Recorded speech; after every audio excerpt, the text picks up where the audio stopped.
เพราะถ้าติดคนแต่เขายาวๆเขานะที่ห้องฝักถือก็บังเปิดนะครับพ่อเพราะถ้าซึ่งจะก็อยู่ในขนาดนะ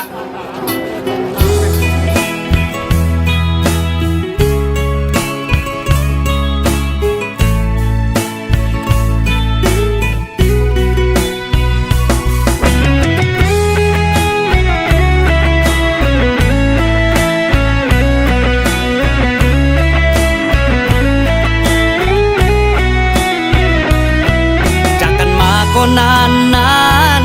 นความคิดถึงมันทรมานอยากกลับบ้า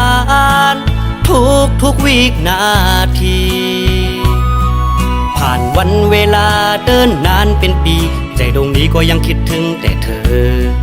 อยากคิดถึงเสมออยากบอกรักแต่เธอทุกวันอยู่กับกันรอคอยมาทั้งปีคงไม่นานเกินรอนะคนดีโปรดจงรอพี่จะกลับมาไม่ว่าวันเวลาเดินนานเท่าไรอย่าหวั่นไหวในใจนะคนดีโปรดจงรอแต่พี่อีกสัก2-3 ปีจะกลับมาอยู่เคียงข้างเธอมาอยู่เมืองกรุงคิดถึงคุณลุงและก็คุณป้า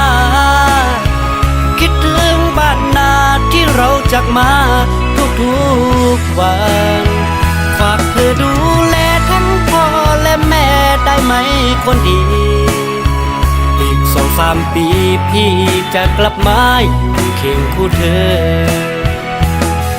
ขาดยันดีเฮินเยสิและลูกตั้งเมมาโตเมืองไก่ไปจังขึ้นปอกมือทำจังเฮ็ดหือเสือน้องเอ้ยฝากถึงก็มองเปิดเธอมีตั้งเสือเจอย้อนสวยกูคำวันเนอ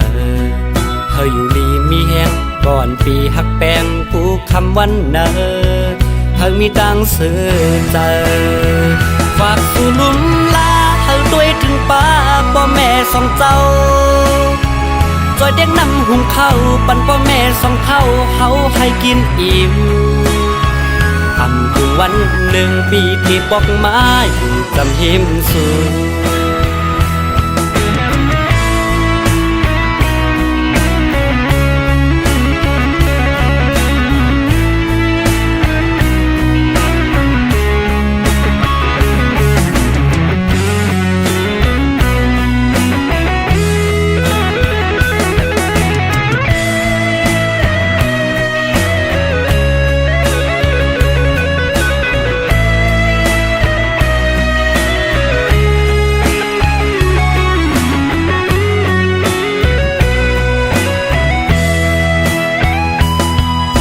กับการรอคอยมาทั้งปี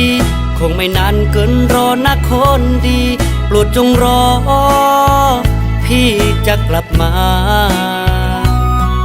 ไม่ว่าวันเวลาเดินนานเท่าไรอย่าหวั่นไหวในใจนะคนดี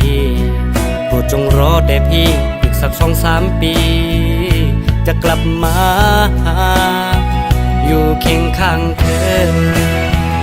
มาอยู่เมืองกรุงคิดถึงคุณลุงและก็คุณป้าคิดถึงบ้านนาที่เราจากมาทุกวันฝากเธอดูแลทั้งพ่อและแม่ได้ไหมคนดีอีก2-3 ปีพี่จะกลับมาอยู่เคียงคู่เธอขาดยันดีเฮินเยสิและลูกตั้งเมมาโตเมืองไก่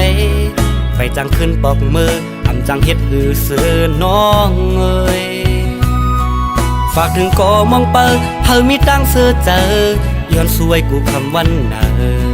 เธออยู่ดีมีแหงก่อนปีหักแปงกูคำวันเนอเธอมีตั้งเสือเจอฝากสู่ลุ่มลาเธอด้วยถึงป้าพ่อแม่สองเจ้าจอยเด็กนำหุงข้าวปั่นพ่อแม่สองเท่าเขาให้กินอิ่ม